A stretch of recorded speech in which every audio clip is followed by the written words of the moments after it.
नमस्कार दोस्तों, स्वागत है आपका स्टडी फॉर सिविल सर्विसेज में। वीडियो को पूरा देखिए। कोई भी आपका फीडबैक है, कोई सजेशन है, तुरंत वीडियो में कमेंट करके जरूर बताइए। अच्छा लगे तो वीडियो लाइक जरूर कर लीजिए और ऐसे वीडियो लगातार फ्री में पाने के लिए चैनल को तुरंत सब्सक्राइब कर लीजिए और बेल आइकन को जरूर टैप कर लीजिए ताकि आगे भी सारे वीडियो आपको मिलते रहे। यूट्यूब में फॉलो करते हैं तो प्लीज ये वाला फ्री टेलीग्राम चैनल जरूर ज्वाइन कर लीजिएगा। सारे नोटिफिकेशन, सारे अपडेट यहीं पे आते हैं, ध्यान रखिएगा। स्टडी फॉर सिविल सर्विसेज का कोई भी पेड ग्रुप अगर आपको ज्वाइन करना है तो सिर्फ 856480560660897523864455 यही नंबर है हमारे, सिर्फ जहां पे कॉल या व्हाट्सएप कर सकते हैं।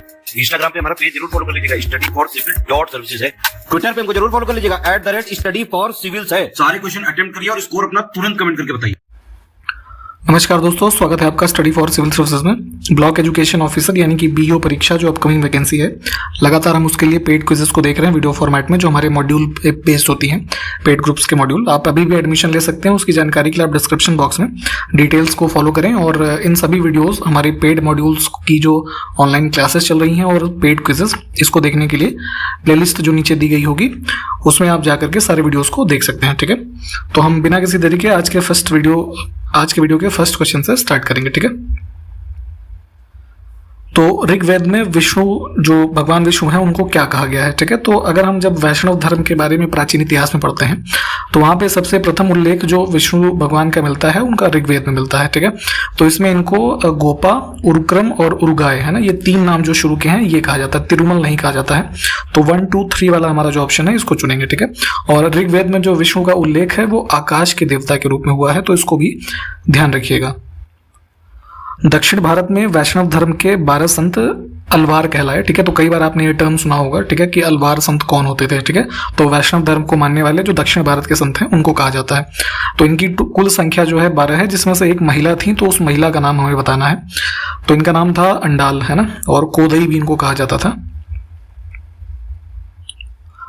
अगला देखिए, विष्णु भगवान के ही 10 अवतार जो हैं उनको माना जाता है। ठीक, तो इनको जो है अलग अलग चीज़ों से कह लीजिए कंपेयर किया जाता है। ठीक, तो इसी क्रम में जो कृष्ण अवतार है विष्णु का, उसका संबंध बांसुरी वादक निम्न में से कौन से देवता, जिनका नाम है मेयन, है ना, इनको सवालिया भी कहा जाता है, इससे समझा जाता है। ठीक है, तो मेयन जो थे ये बेसिकली जो है तमिल देवता है। ठीक है, तो इनका संबंध है ये कृष्ण अवतार से, तो हम ए ऑप्शन को चुनेंगे। अलवार शब्द का अर्थ क्या होता है? ठीक है, तो अलवार संतों के बारे में भी हमने देखा। तो बेसिकली साउथ इंडिया में जो वैष्णव धर्म का है उसको प्रचार प्रसार करने का श्रेय इन्हीं लोगों को जाता है जो अलवार संत हुए। तो अलवार का शाब्दिक अर्थ जो होता है ज्ञानी व्यक्ति, यानी कि वाइज मैन। अगला देखिए, भागवत या पांच रात्र धर्म में कृष्ण की उपासना के साथ ही 3 अन्य व्यक्तियों की उपासना की जाती थी, जिनके नाम क्या है? ठीक है, तो देखिए भागवत धर्म के अनुसार जो है जो 3 अन्य लोगों की पूजा होती है, ये सब चूंकि एंशियंट जो वैष्णव धर्म एंशियंट हिस्ट्री में पढ़ते हैं उसमें ये सब चीज़ें कवर होती हैं। तो यहाँ पे देखिए, संकर्षण, इनको आप बलराम के रूप में जानते हैं, जो वसुदेव और रोहिणी के पुत्र थे, इनकी पूजा होती है। प्रद्युम्न जो कृष्ण और रुक्मिणी से उत्पन्न पुत्र थे, और तीसरे हैं अनिरुद्ध, है ना, जो प्रद्युम्न के पुत्र थे। ठीक है, तो सांब जो है नहीं होगा, तो 1, 2 और 4 वाला ऑप्शन जो है इसको यहां से चुनेंगे। किसकी उपासना करने वाला संप्रदाय जो है शाक्त संप्रदाय कहा जाता है? ठीक है, तो देखिए, जो हम बेसिकली देवी का रूप जो पूजते हैं, ठीक है, तो ये हिंदू धर्म के जो 3 प्रमुख संप्रदाय हैं उसमें से शाक्त संप्रदाय जो है ये एक है। तो इसको ही बोला जाता है, जो आदि शक्ति या फिर देवी की उपासना करने वाला संप्रदाय है उसको शाक्त संप्रदाय कहते हैं। ठीक है, तो इसमें जो सुप्रीम जो माना जाता है, कह लीजिए पावर, वो देवी को माना जाता है। ठीक है, तो डी ऑप्शन को चुनेंगे।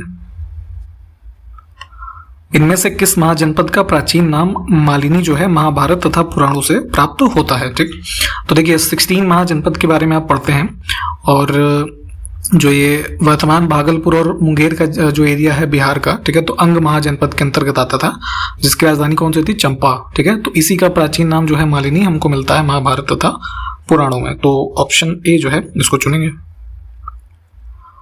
इनमें से प्रसिद्ध नगर कान्यकुब्ज जो है किस महाजनपद के अंतर्गत आता था? ठीक है, तो ये जो आपका पांचाल महाजनपद था, ठीक है, ऑप्शन बी को चुनेंगे। इसकी कैपिटल होती थी अहिच्छत्र और काम्पिल्य। ठीक है, जो वर्तमान में उत्तर प्रदेश का बरेली, बदायूं, फर्रुखाबाद का जो एरिया है, ठीक है, ये इस महाजनपद के अंतर्गत आता था, और कान्यकुब्ज जो है ये यहीं का प्रसिद्ध नगर था। ठीक, तो इसको ध्यान रखेंगे। अगला देखिए, आत्मनिर्भर भारत अभियान की शुरुआत प्रधानमंत्री मोदी के द्वारा कब की गई थी? ठीक है, तो कोरोना का जो फर्स्ट लॉकडाउन हुआ था, है ना, जो है मार्च एंड जो 2020 से, तो उसके बाद जो है इकोनॉमिक रिवाइवल के लिए देश में आत्मनिर्भर भारत पैकेज जो है, कई लाख करोड़ रुपए का एक पैकेज जो है जिसमें कई तरह की योजनाएं शामिल थी, उसको अनाउंस किया गया था प्रधानमंत्री मोदी के द्वारा 12 मई 2020 को। ठीक है, तो ये डेट इंपॉर्टेंट है, कभी कभी पूछ लेते हैं इसको। भारत में गहन कृषि जिला कार्यक्रम, ठीक है, इसको इनमें से किस फाइनेंशियल ईयर में जो है गहन कृषि विकास में पहले बड़े प्रयोग के रूप में शुरू किया गया? ठीक है, तो देखिए भारत में जो है हरित क्रांति की शुरुआत जो है शुरू हुई 1966 में एक तरीके से, ठीक, जिसमें गेहूं और चावल की फसलें जो है काफ़ी भारी मात्रा में जो है उत्पन्न होने लगी, प्रोडक्शन बढ़ गया उसका। तो इसकी शुरुआत हुई थी एक जो है पायलट प्रोजेक्ट कह लीजिए इसके तौर पे जो चलाया गया गहन कृषि जिला कार्यक्रम, यानी कि जो हमारा intensive agriculture direct district programme जो है, तो ये शुरू किया गया था 1960 और 61 के जो फाइनेंशियल ईयर है इसमें, ठीक। उसके बाद जो है इसको पूरे देश में लागू किया गया 1966 में, और उसके बाद जो है हरित क्रांति एक तरीके से प्रॉपर रूप से जो है इम्प्लीमेंट हो जाती है। अब देखिए निम्न में से कौन भारत में हरित क्रांति की उपलब्धियां जो है या फिर हैं, ठीक। तो ग्रीन रेवोल्यूशन जो स्टार्ट हुआ तो उसमें गेहूं और गन्ना जैसी फसलों के उत्पादन और कुल उत्पादकता में उल्लेखनीय वृद्धि हुई, तो सही बात है। कृषि अधिशेष बढ़ा है, यानी कि जो हमारे पास कह लीजिए एग्रीकल्चरल प्रोडक्ट्स हैं उसका सरप्लस जो है वो इंक्रीज हुआ है, हमारे पास कमी नहीं है जबकि ज़्यादा ही है प्रोडक्शन। फिर है कि व्यावसायिक कृषि यानी कि जो हमारा कॉमर्शियल एग्रीकल्चर है इसके माध्यम से बढ़ा है। तो ये सब सारे के सारे ही उपलब्धियां हैं ग्रीन रेवोल्यूशन के। देखिए जो रीजनल रूरल बैंक होते हैं यानी कि आरआरबी, ठीक है, क्षेत्रीय ग्रामीण बैंक, तो इनकी जो कह लीजिए जैसे इक्विटी यानी कि जो शेयर है एक तरीके से कह लीजिए, है ना, इसमें तो सरकार यानी कि केंद्र सरकार और जिस राज्य में वो बैंक कार्य कर रहा है उसकी संबंधित राज्य सरकार और उसका जो प्रायोजक यानी कि स्पॉन्सर बैंक है ना, जो हमारे पब्लिक सेक्टर के जो बैंक्स हैं तो इनके द्वारा ये फाइनेंस्ड होते हैं। तो इनका अनुपात जो है वो क्या होता है, तो मान लीजिए कि 100 यूनिट है किसी आरआरबी की वैल्यू, ठीक, तो उसमें जो है आपका 50% केंद्र सरकार की हिस्सेदारी है, 15% जो संबंधित राज्य सरकार है उसका है, और 35% जो स्पॉन्सर बैंक है ये होता है। तो ये मिलेगा आपको सी ऑप्शन में। अगला है कि सहकारी बैंक कुछ होते हैं कोऑपरेटिव बैंक्स, तो इनका जो गवर्नेंस होता है किसके माध्यम से होता है, तो देखिए बैंकिंग रेगुलेशन एक्ट जो 1949 का है ये, और banking laws cooperative societies act 1955, ठीक है, इन दोनों से ही होता है। तो बोथ ऑफ द अबव का ऑप्शन हम चुनेंगे। पिरम आइलैंड कहाँ पे है, तो पिरम द्वीप की अवस्थिति है जो ये गल्फ ऑफ खंबात है ना, गुजरात के रीजन में, यहाँ पे खंबात की खाड़ी में। देखिए थारू जनजाति के संदर्भ में गलत कथन को हमको चुनना है, ठीक है, तो काफी मेजर एक ट्राइब है, और इसको देखेंगे तो जो है इसमें सी ऑप्शन गलत है। इसमें लिखा है कि इसमें संयुक्त परिवार की प्रथा नहीं है, बल्कि गलत है, थारू जनजाति जो है संयुक्त परिवार की प्रथा को फॉलो करते हैं। इनमें से कौन सी नदी सबसे पूर्वी है यानी कि ईस्टर्न मोस्ट है, तो अगर जैसे इंडिया का मैप देखेंगे तो ये ईस्टर्न एरिया है, तो सबसे पूर्वी नदी इसमें जो पड़ेगी आपकी मैप में देखेंगे तो ये कोसी नदी है इधर से, ठीक। मंगनियार नामक लोगों का एक समुदाय उनके किस कार्य के लिए प्रसिद्ध है, ठीक है, तो मंगनियार बेसिकली एक वो है आपका मुस्लिम जनजाति है जो कि राजस्थान के रेगिस्तानों में निवास करती है, और ये अपने जो है ये संगीत परंपरा के लिए है ना फेमस है, ठीक, म्यूजिक वगैरह गाते हैं ये। जब नदियां किसी पहाड़ी से निकलती हैं और सभी दिशाओं में बहती हैं तो जल निकासी के इस पैटर्न को किस रूप में जाना जाता है, ठीक है, तो मान लीजिए जैसे पर्वत श्रृंखला से कोई नदी निकली, जैसे मान लीजिए नर्मदा नदी निकल रही है, ठीक है, मध्य भारत में, तो और सभी दिशाओं में मतलब एक दिशा में ना जाके इसकी कई सारी ब्रांचेस हो जा रही हैं ऐसे, ठीक है, तो इसको जो है बोलते हैं हम रेडियल यानी कि अरीय जो है ये पैटर्न, ठीक। निम्नलिखित में से कौन से कारक जल निकासी पैटर्न को प्रभावित करते हैं, ठीक है, तो मान लीजिए किसी नदी का जल आ रहा है या किसी झरने से आ रहा है, तो उसके जल निकासी का जो माध्यम होगा या किस तरीके से वो जल बहेगा उसको प्रभावित करने वाले जो कारक हैं, तो जिस चट्टान से मान लीजिए वो बह के आ रहा है उसका स्वरूप और संरचना कैसी है, प्रवाहित जल की मात्रा कितनी है, प्रवाह की अवधि कितनी है, और स्थलाकृतिक ढाल जो है कितना है, ठीक है, ढाल नहीं मिलेगा तो पानी बहेगा कैसे, तो ये सारे के सारे जो हैं हमारे पैटर्न जो है प्रभावित करते हैं। उत्तर प्रदेश राज्य में गंगा नदी के प्रवाह की कुल लंबाई जो है वो कितनी है, ठीक है। तो गंगा नदी जो है सबसे लॉन्गेस्ट हमारी कह लीजिए लेंथ वाइज इंडिया की नदी है, जिसकी लंबाई लगभग 2525 किलोमीटर है टोटल, ठीक जो है। तो उत्तर प्रदेश राज्य में चूंकि ये बहती है ना, सबसे बड़ा राज्य है जहाँ पे ये बहती है, तो यहाँ पे कुल लंबाई इसकी जो है, इसमें से तो सब गलत दिए हुए हैं, नन ऑफ द अबव होगा। एग्जैक्ट लंबाई कितनी है जरा कमेंट करके बताइए तो आप लोग। अगला देखिए, डिजिटल इंडिया वीक 2022 का विषय यानी कि थीम जो है वो क्या था, ठीक। तो अभी इसको ऑर्गेनाइज किया गया था 4 जुलाई से लेकर के 9 जुलाई तक, ठीक। और जो डिजिटल इंडिया कैंपेन शुरू किया गया था वर्ष 2015 में, तो उसी को सेलिब्रेट करने के लिए एक तरीके से डिजिटल इंडिया वीक जो है इसको ऑर्गेनाइज किया गया है। और इसका थीम था catalysing new India's techade, ठीक, सी ऑप्शन। इसमें से जो है सीबीएसई बोर्ड के द्वारा हाल ही में शुरू की गई सभी सीबीएसई जो बोर्ड की परीक्षाएं होती है, central board of secondary education जो है, तो इसकी गतिविधियों के लिए एक वन स्टॉप पोर्टल जो है लॉन्च किया गया है। तो इसका नाम क्या है, परीक्षा संगम। प्रधानमंत्री नरेंद्र मोदी ने हाल ही में निम्नलिखित में से किस राज्य में इसके भीमावरम जो जगह है वहां पे अल्लूरी सीताराम राजू की 30 फुट ऊंची कांस्य की प्रतिमा का अनावरण किया है, ठीक है। तो अल्लूरी सीताराम राजू जो है ये रंपा रिबेलियन हुआ था 1922 के टाइम पीरियड में ब्रिटिशर्स के अगेंस्ट, उससे संबंधित है ना। तो उनकी जो प्रतिमा लगाई गई है ये भीमावरम आंध्र प्रदेश में। इसमें से कौन सा राज्य राशन की दुकानों के माध्यम से राष्ट्रीय खाद्य सुरक्षा अधिनियम जो नेशनल फूड सिक्योरिटी एक्ट है, तो उसके कार्यान्वयन के लिए राज्य रैंकिंग में शीर्ष पर है, उसके बाद उत्तर प्रदेश और आंध्र प्रदेश है, ठीक है। तो जो हमारी ये फेयर प्राइस शॉप्स होती हैं जहाँ पे जो सस्ते दामों पे जो बीपीएल कार्ड होल्डर वगैरह होते हैं इनको राशन मिलता है, ठीक। तो नेशनल फूड सिक्योरिटी एक्ट के प्रावधानों के तहत ये सब होता है। तो इसके जो कह लीजिए इम्प्लीमेंटेशन में पहला राज्य है वो है उड़ीसा, दूसरा है उत्तर प्रदेश और तीसरा है आंध्र प्रदेश। तो ये क्रम भी याद रखिएगा, इसमें डी ऑप्शन को चुनेंगे हम।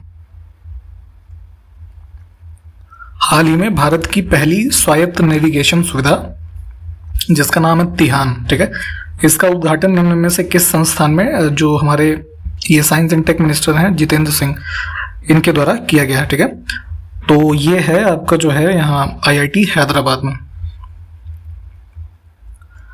भारतीय संविधान के अनुच्छेद 1 के अनुसार भारत के क्षेत्र को किन श्रेणियों में वर्गीकृत किया जा सकता है, ठीक है। तो हमारा संविधान का जो पहला पार्ट है ये यूनियन एंड इट्स टेरिटरीज, ठीक। तो उसके अंतर्गत अनुच्छेद 1 में देखेंगे तो संघ क्षेत्र, दूसरा है राज्यों के क्षेत्र, तीसरा है ऐसे क्षेत्र जिन्हें किसी भी समय भारत सरकार के द्वारा अधिग्रहित किया जा सकता है, ठीक है। तो इन तीनों का जो मेंशन है आपको अनुच्छेद 1 में मिलेगा। तो हम जो है ऑल ऑफ द एबव का ऑप्शन चुनेंगे। जूनागढ़ की रियासत को किस क्रिया के द्वारा भारत संघ में शामिल किया गया था, ठीक है। तो आपको याद होगा कि जब आज़ादी मिली भारत को तो कई सारे जो प्रिंसली स्टेट्स थे, है ना, लगभग 500-550 से ज़्यादा प्रिंसली स्टेट्स भारत में एग्जिस्ट कर रहे थे, तो उनको भारत संघ में मिलाया जा रहा था। तो कुछ लोग जो है मान नहीं रहे थे, वो कह रहे थे कि हम इंडिपेंडेंट रहेंगे। तो उसी क्रम में जो जूनागढ़ की रियासत थी इसको जो है यहाँ पे रेफरेंडम करवाया गया था, यानी कि जनमत संग्रह के द्वारा कि आप कहाँ रहना चाहते हैं कहाँ नहीं। तो ज़्यादातर लोगों ने जो है भारत संघ में रहना इसमें चूज किया था। तो जो बी ऑप्शन है इसको चुनेंगे। जो ओरिजिनल कॉन्स्टिट्यूशन था हमारा तो उसमें एक 7th पार्ट था, ठीक है। तो उसका नाम था बी पार्ट स्टेट्स, ठीक है, जो ब वर्ग के राज्य थे, है ना। तो उनका जो भाग था उसको इनमें से किस संशोधन के द्वारा निरस्त किया गया था ये बताना है। तो 7वां अमेंडमेंट कॉन्स्टिट्यूशन का किया गया जो है 1956 में, ठीक, उसके द्वारा इसको जो है निरस्त किया गया था। भारतीय संविधान का 9वां संशोधन अधिनियम जो है किस वर्ष में लागू किया गया, ठीक है। तो 9th अमेंडमेंट का कोई मेजर जो पर्पस था वो जरा कमेंट करके बताइए तो। और ये इन्फोर्स्ड हुआ था 1960 से। निम्नलिखित में से कौन सा पहला संवैधानिक संशोधन था जिसे संविधान के अनुच्छेद 368 सब क्लॉज 2, ठीक है। तो 368 हमारा अनुच्छेद कौन सा है, कॉन्स्टिट्यूशनल अमेंडमेंट वाला जो भाग है उसमें एक ही अनुच्छेद है जिसके द्वारा संसद के द्वारा हमारा संविधान के किसी भाग में जो है संशोधन किया जा सकता है, कॉन्स्टिट्यूशनल अमेंडमेंट किया जा सकता है, ठीक है।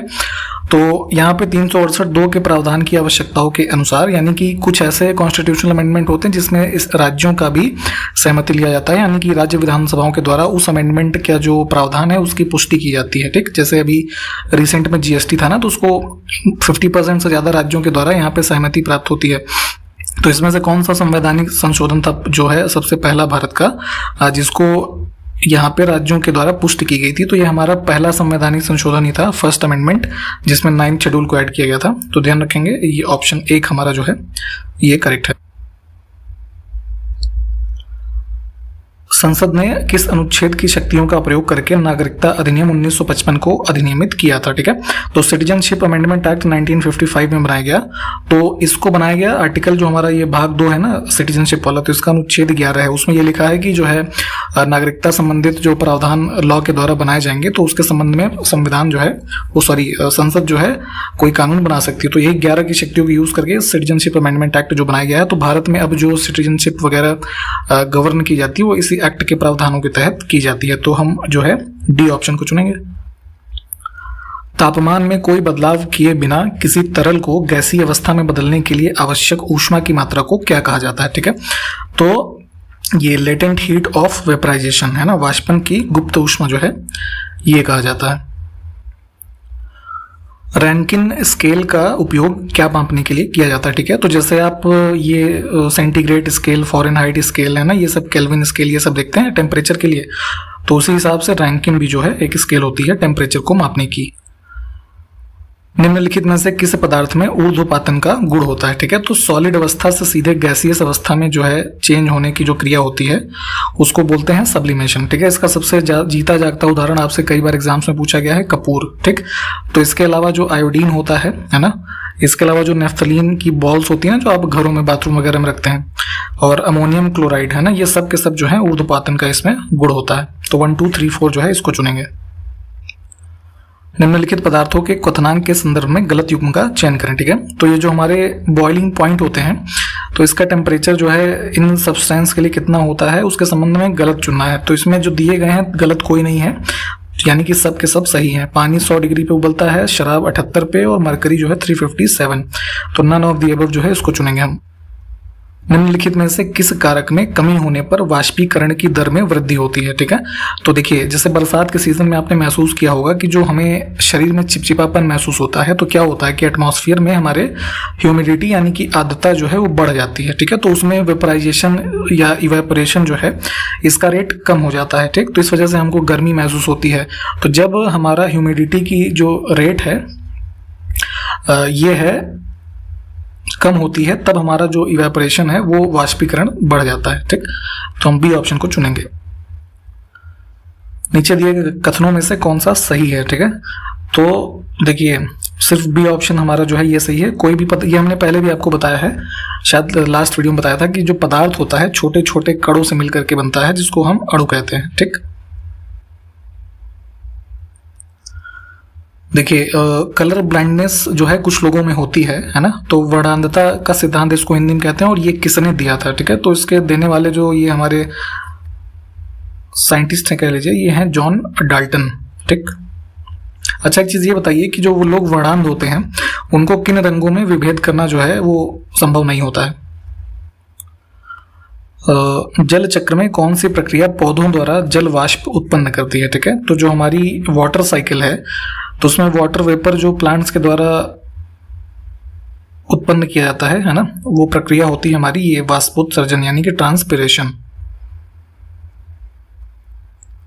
देखिए निम्नलिखित में से कौन नाइट्रोजन चक्र के चरण है? ठीक है, तो नाइट्रोजन साइकिल के बारे में भी आपने पढ़ा होगा। तो यहाँ पे जैसे मोस्टली आपने नाइट्रोजन फिक्सेशन जैसे ये लेगुमिनस प्लांट्स हैं उसके संबंध में पढ़ा होगा। तो अब उसके नाइट्रोजन चक्र के हमारे चरण ये 5 के 5 ही लिखे जो हैं जो ये होते हैं। ठीक, जैसे नाइट्रोजन स्थिरीकरण क्या है, तो इस प्रक्रिया में जो गैसियस नाइट्रोजन है उसका कन्वर्जन होता है अमोनिया में। ठीक है, जो कि अमोनिया पौधों के द्वारा उपयोग में लाई जाती है। ठीक, और नाइट्रोजन स्वांगीकरण, अमोनीकरण, नाइट्रीकरण, विनाइट्रीकरण है ना, ये सारे के सारे ही हमारे स्टेप्स हैं। तो थोड़ा डिटेल में भी इसको पढ़ लीजिए। निम्नलिखित में से कौन सी क्रिया पृथ्वी पर कार्बन चक्र में कार्बन डाइऑक्साइड जो है जोड़ सकती है? ठीक, तो अभी हमने नाइट्रोजन साइकिल ऊपर देखा था, कार्बन जो साइकिल है उसके बारे में देखते हैं। तो कार्बन साइकिल में अगर कार्बन को ऐड करना है तो देखिए रेस्पिरेशन यानी कि जैसे हम और आप ह्यूमन जो है श्वसन करते हैं, तो कार्बन डाइऑक्साइड को छोड़ते हैं, ठीक, और ऑक्सीजन को लेते हैं। तो एक तो ये क्रिया हो गई। डीके ऑफ ऑर्गेनिक मैटर यानी कार्बनिक पदार्थों का जब क्षय होता है तो कार्बन उत्सर्जित होता है इसमें से भी, तो ये भी कार्बन साइकिल में जाके मिलेगा। परंतु प्रकाश संश्लेषण में क्या होता है, जो पौधे करते हैं इसमें वो कार्बन डाइऑक्साइड लेते हैं और ऑक्सीजन को छोड़ते हैं, तो ये तो नहीं होगा, ठीक। तो इसमें बी और सी जो है इसको चुनेंगे। अब देखिए आगे ना क्वेश्चन ये कि निम्नलिखित में से किस प्रक्रिया में ऑक्सीजन वायुमंडल में वापस आती है। तो प्रकाश संश्लेषण के द्वारा आती है, क्योंकि पौधे ऑक्सीजन छोड़ते हैं और कार्बन डाइऑक्साइड ग्रहण करते हैं, तो इसीलिए कहा जाता है कि पेड़ पौधे लगाइए, क्योंकि ह्यूमंस के लिए ऑक्सीजन आवश्यक है। भारतीय संविधान का कौन सा भाग नागरिकता से संबंधित है, ठीक है। तो हमारा जो पार्ट 2 है यहाँ पे दिया ही नहीं है, तो नन ऑफ द अबव को चुनेंगे। इसमें अनुच्छेद जो है 5 से लेकर के 11 तक ये सिटीजनशिप से संबंधित प्रावधान दिए हुए हैं। कौन सा गांव देश की पहली कार्बन न्यूट्रल पंचायत बन गया है जो पूरी तरह से सौर ऊर्जा से संचालित है, ठीक है। तो ये गांव का नाम है पल्ली, जो कि हमारा जम्मू कश्मीर में ये डिस्ट्रिक्ट है सांबा, ठीक है, वहां का विलेज है जो पूरी तरीके से सोलर एनर्जी से ऑपरेटेड गांव हो गया है, ठीक। तो काफी इंपॉर्टेंट एक फैक्ट है, उसको ध्यान रखेंगे। विश्व प्रतिरक्षण सप्ताह यानी कि वर्ल्ड इम्यूनाइजेशन वीक जो है प्रतिवर्ष किस महीने के अंतिम सप्ताह में मनाया जाता है, ठीक है। तो ये मनाया जाता है प्रतिवर्ष जो है लास्ट वीक अप्रैल के। भारत का पहला अमृत सरोवर उत्तर प्रदेश के निम्न में से किस शहर में विकसित किया गया है, ठीक है। तो आजादी का अमृत महोत्सव के क्रम में अमृत सरोवर भारत के अलग अलग जो है राज्यों में बनाए जा रहे हैं। तो सबसे पहला जो बना है ये उत्तर प्रदेश के रामपुर में बना है। हाल ही में एनपीसीआई इंटरनेशनल पेमेंट्स लिमिटेड ने घोषणा की है कि भीम यूपीआई जो भारत का एक पेमेंट सिस्टम है ना, यूपीआई वाला, तो अब इसमें से किस देश में जो वहां का नियो पे टर्मिनल है उस पर लाइव हो गया, यानी कि वहां पर भी सर्विसेज दे रहा है भीम यूपीआई, ठीक है। तो ये है देश संयुक्त अरब अमीरात यानी कि यूएई, ठीक। तो यहां तक हमने आज कंप्लीट किया, इसको प्लीज देख लीजिए सारा, और हम नेक्स्ट वीडियो में मिलेंगे आपसे। तब तक के लिए नमस्कार, जय हिंद।